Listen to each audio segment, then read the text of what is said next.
아파트. 분양가격 제곱미터. 자, 평당 분양가격 하려면 3.3을 곱해야 되잖아요. 1평이 3.3제곱미터니까 안 된단 말이죠. 그래서 이 가격을 일단 내가 숫자로 고쳐야 되는구나. 이게 제일 중요한 포인트입니다. 자, 그리고 결칙치도 한번 볼게요. 결칙치 확인은 어떻게 하죠? apt.is na. 근데 이렇게 보면은 안 보이니까 sum 하시면 된다 그랬죠. 분양 가격에 결칙치가 484개가 있습니다. 심지어 이제 숫자도 아닌데 결칙치까지 있어요. 제일 중요한 데이터죠. 그러니까 얘를 잘 처리를 하셔야 원하는 분석을 할 수 있다는 거죠. 자, 그래서 뭐 분석을 여러분들은 어떻게 하셨는지 모르겠는데 저는 이렇게 했습니다. 일단 형변화를 해야겠죠. as 타입을 먼저 해볼게요. apt as 타입 int. 이게 제일 간단한 방법입니다. 자, 죄송해요. 여기 평당 분양가격. 참고로 여러분 이게 평당 분양가격 같은 컬럼 되게 길잖아요. 그러면은 평 하신 다음 탭 쳐보세요. 이렇게 고를 수 있어요. 자, 평당 분양가격이 아니라 분양가격 제곱미터죠.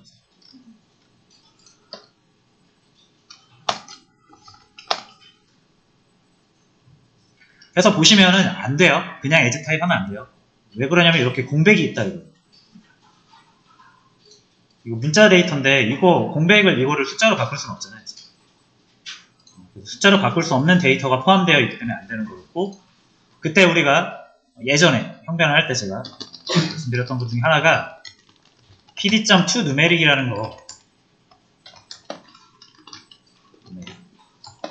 이런 걸 소개를 드렸었습니다. 물론 이게 이제 기억이 안 나셔도 괜찮아요. 그러니까 안 되는 이유만 여러분들이 캐치를 하시고 이거를 어떻게 해결할지를 스스로 방법을 찾으시면 됩니다. 방법을 찾는 거는 챗GPT한테 물어봐도 되고 공식 문서를 봐도 되고 저한테 질문을 하셔도 되고. 자, 이때 이제 에러스라는 옵션이 있었어요. 이게 숫자를, 그러니까 문자로 된 숫자를 숫자로 바꿔줄 건데 문자 중에는 숫자로만 되지 않은 문자들도 많단 말이에요. 그런 거를 어떻게 처리할 거냐라는 거에 대한 옵션이죠. 세 가지가 있었습니다. 레이즈 하면은 에러가 나버려요. 에러가 나버리고, 이그노, 이거는 이제 무시. 만약에 하나라도 바꿀 수 없는 데이터가 포함되어 있으면 변환 시도하지 않고 그냥 그대로 두겠다. 그다음 코어스. 이거는 바꿀 수 있는 것만 바꾸고 못 바꾸는 거는 결칙치 처리하겠다는 거죠. 이걸로 해주면 되겠죠.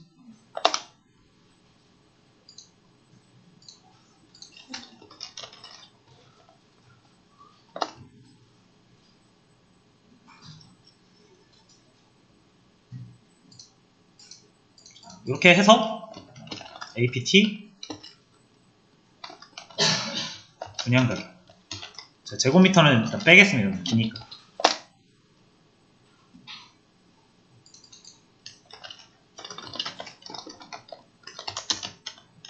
자, 그래서 분양가격 보시면은 뒤에 소수점 붙은 거 보이시죠? 이렇게 숫자형인 플롯으로 바뀌었습니다. 자, 근데 얘도 일단 EGNA를 통해서 아까도 기존에 이미 있었잖아요. 결칙치가 400 몇 개 있었어요. 근데 아마 더 많이 생겼겠죠. 569개. 자, 그럼 여기가 포인트입니다, 여러분. 결칙치를 여러분들이 어떻게 처리하실 건지.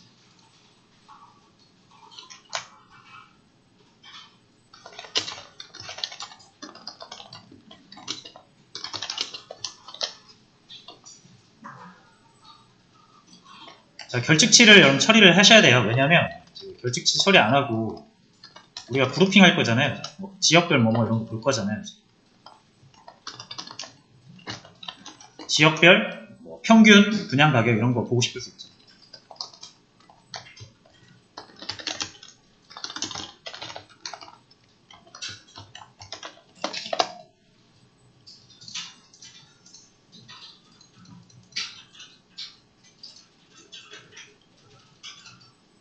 자,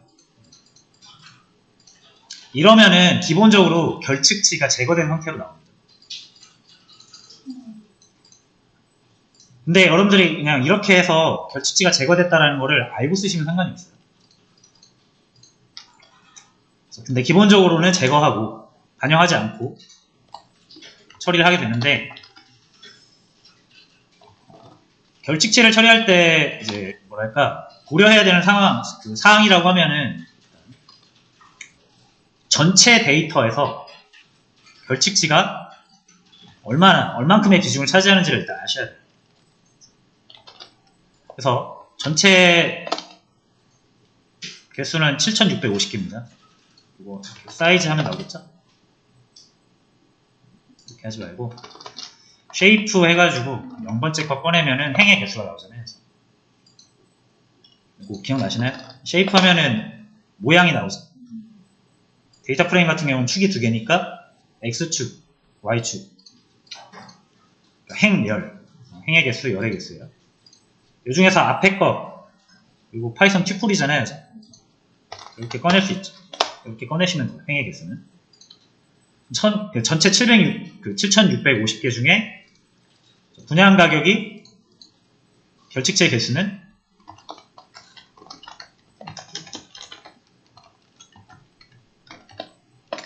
이렇게 구했었죠.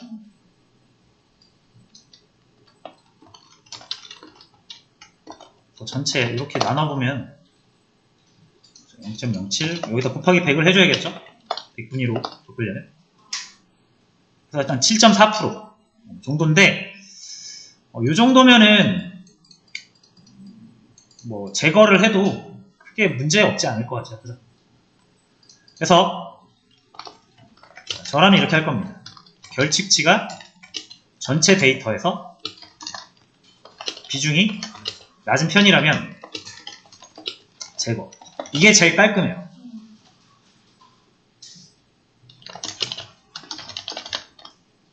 근데 그렇지 못하는 경우가 있을 수도 있죠. 결측치가 좀 많이 포함된 경우가 있을 수 있어요. 많은 경우라고 가정을 해보겠습니다. 그러면은 두 가지 방법이 있죠. 컬럼을 지워버리는 것,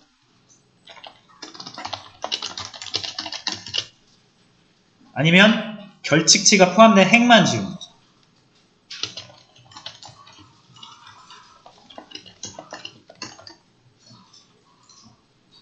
그러니까 위의 방식은 행만 지운 거예요. 컬럼을 날려버리지 않았습니다. 왜냐하면 제일 중요한 데이터잖아요. 이게 분양 가격이죠. 이거 날려버리면 안 되죠. 그래서 컬럼 자체를 지우는 거는 별로였고 결측치가 포함된 행만 지우는 거였어요. 근데 그마저도 되게 전체 7650개 중에 한 3000개가 결측치라고 해봐요. 만약에 그러면 좀 날리기 아깝죠. 부담스럽죠. 그럴 때는 우리가 어떻게 할 수 있다? 잠깐만, 이거 잘못 썼어요. 이렇게 가야 됩니다. 많은 경우에는 대체값을 찾아야 되는 거죠. 그러니까 대체값은 보통 이제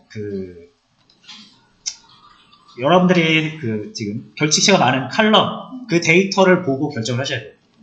그래서 그 데이터의 패턴에 따라서 빈도, 최빈도, 최빈값 가장 많이 나오니까 할 수도 있고, 아니면은 중앙값, 아니면은 뭐 평균, 이런 어떤 대표성을 띠는 값을 가지고 할 수 있어요. 조금 0인데 0은 그렇게 좋지 않은 것 같습니다. 지울게요. 자, 여기서는 제가 봤을 땐 평균 아니면 중앙값이 그 분포를 크게 흐트러뜨리지 않으면서 값을 가져갈 수 있을 것 같아요. 이런 경우에 이제 중앙값을 쓸 건지 평균을 쓸 건지를 정할 때 이상치의 유무 같은 걸 판단하는 거예요. 이상치를 보는 방법은 히스토그램으로 보는 거예요. 히스토그램으로. 왜냐하면 이상치라는 것 자체가 데이터의 분포를 보는 건데, 대부분의 데이터가 몰려있는 곳이 있고 그 분포, 대부분의 데이터랑 완전 떨어져가지고, 거리가 멀게 떨어져가지고 존재하는 데이터들이 있을 수 있단 말이에요. 그런 것들을 우리가 이상치라고 해요. 그래서 한번, 여기서는 꼭 이거를 다 하고 시각화를 할 필요는 없어요, 사실. 제가 그냥 순서상 문제 두 개를 그렇게 나열을 했는데, 필요하면 이제 여기서 시각화 해도 됩니다.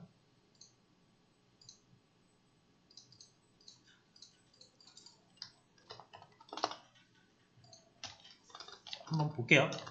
히스토그램을 그리는 게 가장 데이터 분포를 확인하는 데 좋거든요. 히스토그램 또는 밀도, 확률 밀도.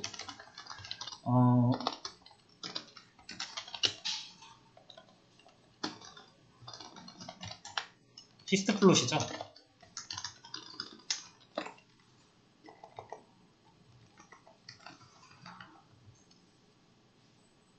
히스트 플롯. 그리고 우리가 궁금한 거는 분양 가격. 데이터는 APT고요.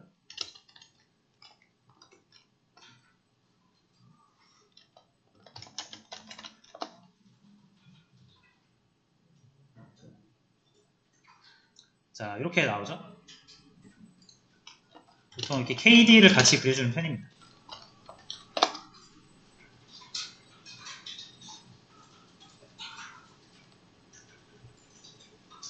자, 그러면 이게 이제 해석은 이렇게 하는 거죠. 데이터가 여기 몰려있는 거죠. 이게 데이터의 개수, 빈도수니까. 카운트잖아요, 왼쪽에. 그러니까 여기에 전체 데이터의 대부분이 여기 앞쪽에 몰려있는 거죠. 뒤로 갈수록 적어지고. 여기 보시면 여기가 조금 있습니다. 그러니까 얘네들이 전체 데이터에서 차지하는 개수는 엄청나게 적은데 이 전체 데이터 몰려있는 곳이랑 되게 멀리 떨어져 있죠. 그럼 얘네가 전체, 여기가 전체니까 평균으로 치면은 대충 한 요쯤 될 것 같아요. 여기 이 몰려있는 부분만 봤을 때. 근데 얘네가 평균을 이쪽으로 많이 땡기겠죠. 높은 가격을 가진 애들이 좀 있잖아요. 그러면서 평균을 옆으로 좀 땡길 겁니다. 오른쪽으로. 그러면은 이상치가 많은 경우에는 평균이 대표값 역할을 할 수가 없어요. 이게 통계 함정이죠. 그래서 그럴 때 이상치가 있어서 평균이 대표값을 할 수 없을 때 보통 쓰는 게 중앙값이에요. 그나마 좀 더 정확합니다. 이거는 얘네가 오른쪽으로 땡기는 거랑 관계없이 데이터 전체 개수를 가지고 중앙, 딱 가운데 있는 애를 기준으로 삼거든요. 그래서 좀 더 이쪽으로 오겠죠. 왼쪽으로. 그래서 약간 그런 느낌으로 분석을 하시면 됩니다. 자, 제가 봤을 땐 이상치가 좀 있으니까 평균보다는 중앙값이 그나마 좀 낫지 않냐. 그렇게 좀 판단을 할 수 있을 것 같고요.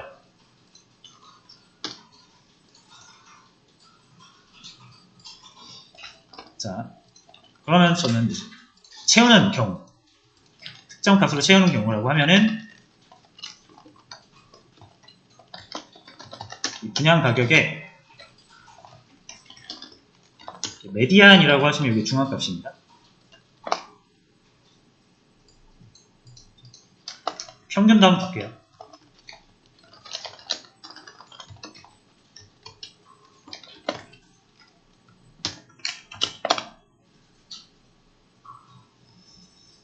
평균이 아니지.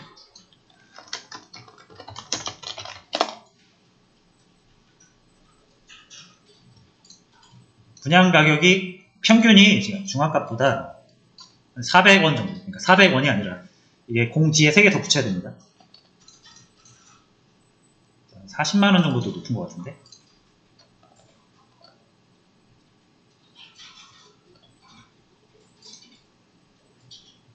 당연히 이제 분양 가격 평균이 오른쪽으로 더 당겨질 수밖에 없어요.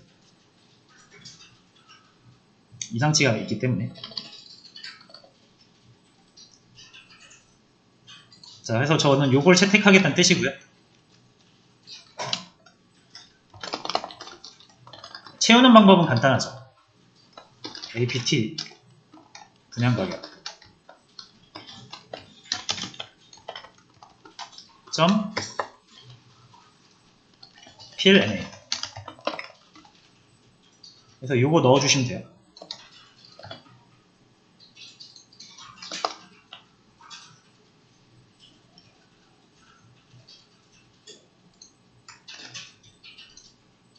됐죠? 자, 그래서 차선책으로 합리적인 값을 하나, 대체값을 마련해서 넣어주는 방식. 아니면 충분히 데이터가 많이 있고 결칙치가 그에 비해 적으면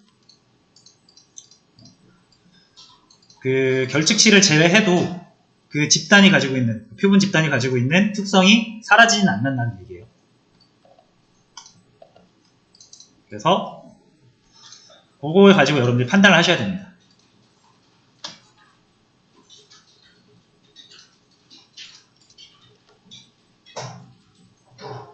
자, 일단 저는 이제 두 가지 방법을 다 소개를 드렸는데 저는 제거를 할 거예요.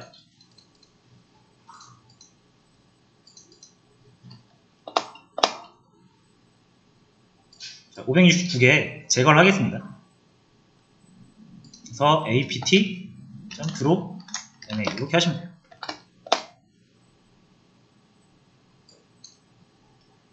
그럼 행의 개수가 7081개로 줄었죠. 이 분양 가격이 결칙치 NAN인 거 다 제거한 겁니다. 행 단위로.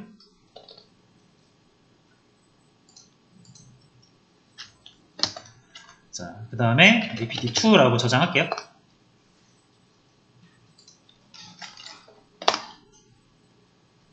이제 비로소 숫자로 바뀌었잖아요. 그러면은 아까 디스크라이브 했을 때도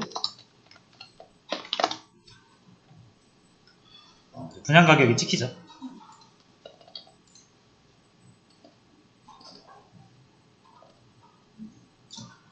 그러니까 이렇게 요것만 봐도 딱 보여요. 그러니까 이 디스크라이브를 많이 쓰거든요. 처음에 그냥 딱 데이터 받으면 사람들이 하는 게 뭐냐면 헤드 찍어보고 테일 찍어보고 인포 찍어보고 디스크라이브 찍어보고 많은 정보를 얻을 수 있어요. 생각보다. 자, 인포를 찍으면 데이터 타입이라든지 칼럼의 개수라든지 결칙치 파악이 가능하죠. 그 다음 디스크라이브를 하시면은 이상치가 있는지 없는지 한눈에 보입니다. 딱 느낌이 와요. 아, 평균이 3600인데 맥스가 13800이면 평균이랑 많이 떨어져 있잖아요. 아, 그러면 이상치가 좀 있을 것 같은데 라고 생각하십니다.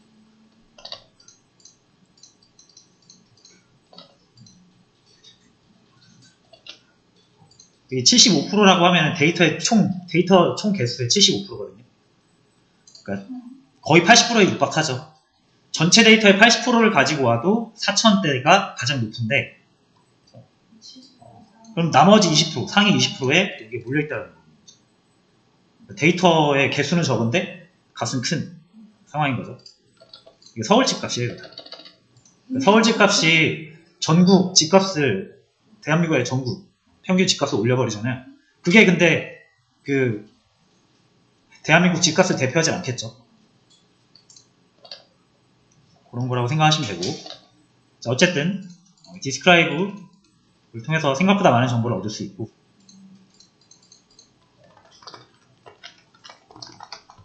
분양 가격 곱하기 3.3 하시면 된다. 요거를 평당 분양 가격으로 넣으시면 됩니다.